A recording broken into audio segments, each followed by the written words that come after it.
আজি ফ্ৰাইং আছিলে ফ্ৰাইং কৰোঁতে কৰোঁতে দুপৰীয়া হৈ গ'ল দুপৰীয়া 11-12 বাজিলে বহুত গৰম ভাগৰো লাগিছে অলপ গৰমত মানুহ একদম থাকিব পৰা নাই অসমতো কেনেকুৱা গৰম জনাবচোন অসমতো বোলে বহুত গৰম হৈছে এতিয়া ৰুমলৈ আহি আছোঁ ৰুমত গৈ পেলাই অলপ ৰেষ্ট ল'বগৈ লাগিব গা চা ধুই আকৌ পিছবেলা ডিউটি যাব লাগিব আহি পেলাই গেছ ৰুম পালোহি ৰুমত আহি পেলাই মানুহজনীক কৈছোঁ অলপ নেমু পানী বনাবলৈ দিছোঁ মই অলপ ড্ৰেছ খুলি লওঁ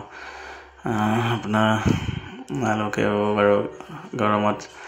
কেনেকৈ আছে পানী চানী ভালকৈ খাইছেনে নাই পানী খাব গৰমত যিমান পাৰে পানী খাব অলপ ৰেষ্টত থাকিব ভাল হ'ব এই মানুহজনী অলপ নেমু পানী দিলে নেমু পানী খাইছোঁ গৰমত আপোনালোকে নেমু পানী কৰিব ডিহাইড্ৰেশ্যনৰ পৰা বাচিব অলপ ডিহাইড্ৰেশ্যন